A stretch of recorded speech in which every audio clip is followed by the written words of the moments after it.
Let me ask you a question that most federal employees never think to ask. Do you want to decide when you pay taxes in retirement, or do you want the IRS to decide for you? Because if you do nothing, they will decide later, and most people do not like that outcome. Welcome to the Federal Retirement Channel, the place federal employees come to get retirement right. Welcome back to the Federal Retirement Channel. This is where we help federal employees make smarter retirement decisions so that you can retire with confidence and not with regret. I'm Mel Stubbs, financial planner at Christy Capital Management. Today we're talking about one of the most misunderstood and most powerful tax strategies available to federal employees, the Roth conversion ladder. First, let's simplify what a Roth conversion ladder is. This is not the one-time move. It's not an all or nothing. It's not about trying to beat the market.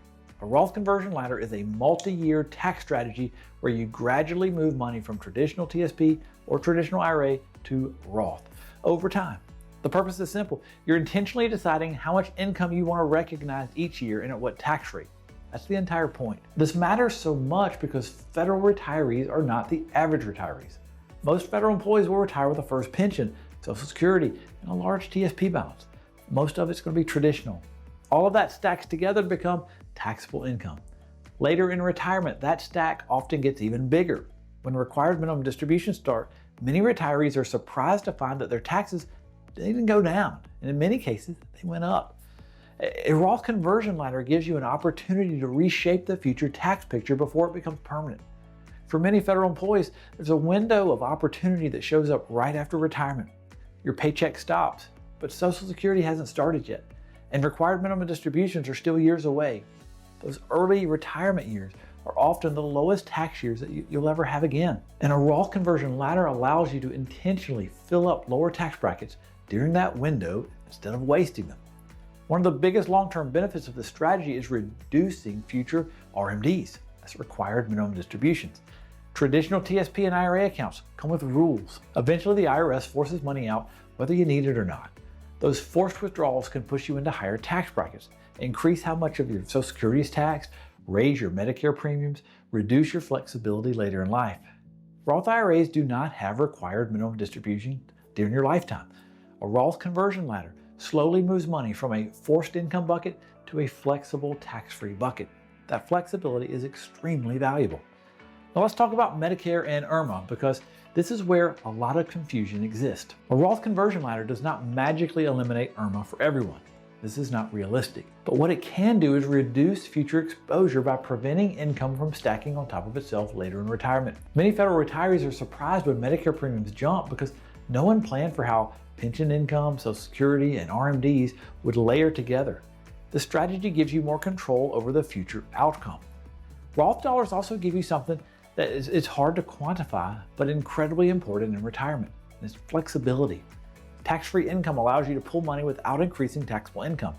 That can help you when you're funding travel years, handling large one-time expenses, coordinating charitable giving, or simply managing taxes year by year.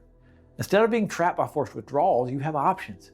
In retirement, options matter more than rates of return. The strategy also plays a meaningful role in survivor and legacy planning. Roth assets pass to your heirs, income tax-free. For a surviving spouse or children who are in their peak earning years, that can be a major advantage. So it's not just about retirement planning, it's about family planning and generational planning. Now let me clarify how taxes are handled because it's an important distinction for federal employees.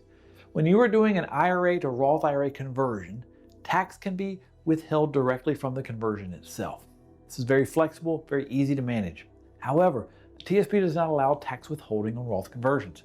If you're converting money directly from inside the TSP, they will not withhold the taxes for you. And that means you're going to need to pay the taxes from some other means. You got to have some other money set aside to do it. This is not good or bad, it's just simply how the rules work. And understanding the rules is why planning matters. A Roth conversion ladder tends to work best when you retire before RMD age, before your required minimum distribution age, you have a meaningful traditional TSP balance, and your pension already fills up part of your tax bracket, and you expect tax rates to stay the same or rise over time. The strategy is not about predicting the future, it's about controlling what you can control. So here's a real question every federal employee should be asking. Are we intentionally deciding when I pay taxes? Or are we just letting the IRS decide later?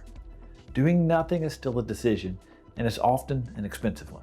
If you're a federal employee and you want help figuring out how a Roth conversion ladder fits into your retirement plan, we would love to help. Go to christycapital.com and schedule a conversation. And if you want more federal retirement planning strategies, make sure you subscribe to the channel and you watch the next video.